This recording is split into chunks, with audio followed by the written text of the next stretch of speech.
To a Fox News alert now. You're taking a live look at Oman, where nuclear talks between the United States and Iran began overnight. But President Trump is not budging, still demanding zero nuclear capability from the Iranian regime. Doug Lazater joins us now from Washington with the very latest. Hi, Doug. Carly and Todd, good morning. A new round of high-stakes talks today in Oman, but there's already disagreement over the scope of these negotiations. Now, here's what Iran's foreign minister is saying in a post on X late last night. Iran enters diplomacy with open eyes and a steady memory of the past year. We engage in good faith and stand firm on our rights. Commitments need to be honored. Equal standing, mutual respect, and mutual interest are not rhetoric. They are a must and the pillars of a durable agreement.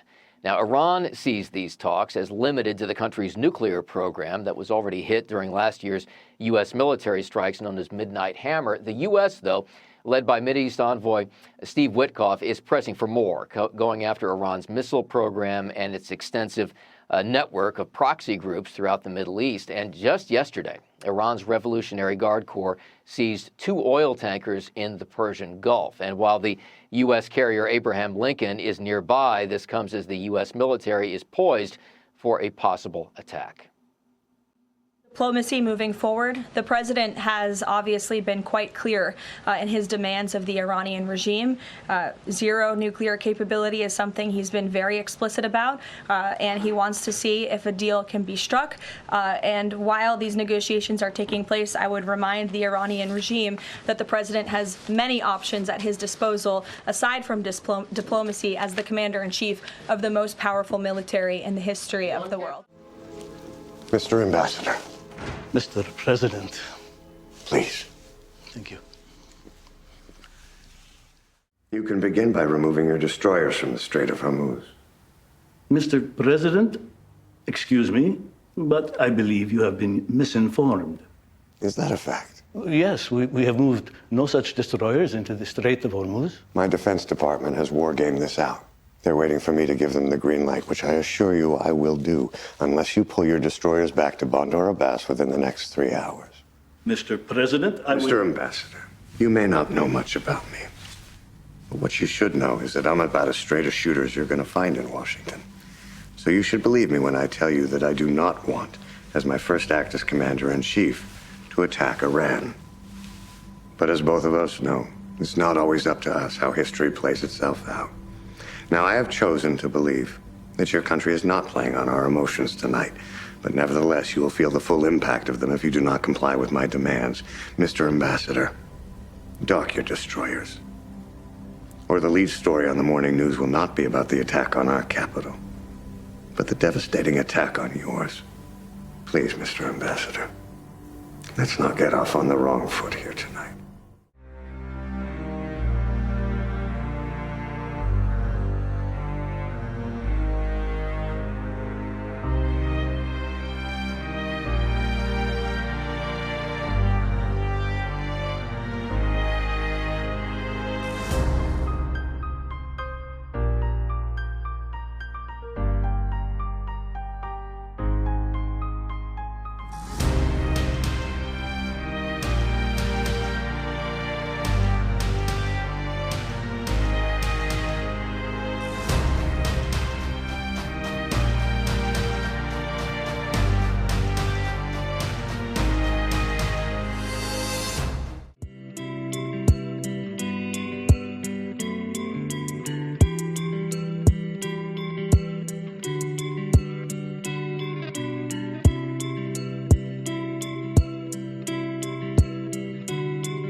The Third World War must be fomented by taking advantage of the differences caused by the agentur of the Illuminati between the political Zionists and the leaders of the Islamic world. The war must be conducted in such a way that Islam, the Muslim Arabic world, and political Zionism, the State of Israel, mutually destroy each other. Meanwhile, the other nations, once more divided on this issue, will be constrained to fight to the point of complete physical, moral, spiritual, and economical exhaustion. We shall unleash the nihilists and the atheists, and we shall provoke a formidable social cataclysm which in all its horror will show clearly to the nations the effect of absolute atheism, origin of savagery and of the most bloody turmoil. Then, everywhere, the citizens obliged to defend themselves against the world minority of revolutionaries will exterminate those destroyers of civilization, and the multitude, disillusioned with Christianity, whose deistic spirits will from that moment be without compass or direction, anxious for an ideal, but without knowing where to render its adoration, will receive the true light through the universal manifestation of the pure doctrine of Lucifer, brought finally out in the public view. This manifestation will result from the general reactionary movement, which will follow the destruction of Christianity and atheism, both conquered and exterminated at the same time. A bizarre letter indeed.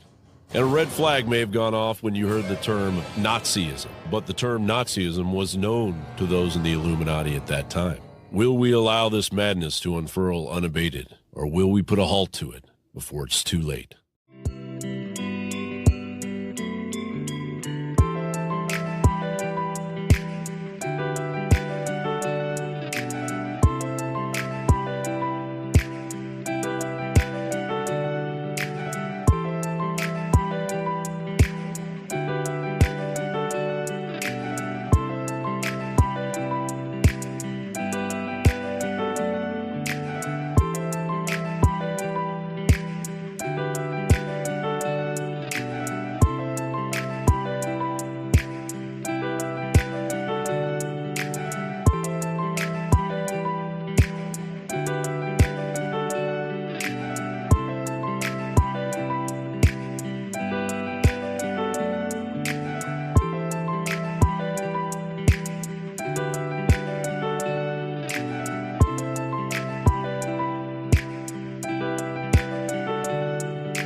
Son, we're on the brink of the next world war, and I don't think nobody's praying no more. And I ain't saying I know it for sure. I'm just down on my knees begging the Lord to take me home. I wanna go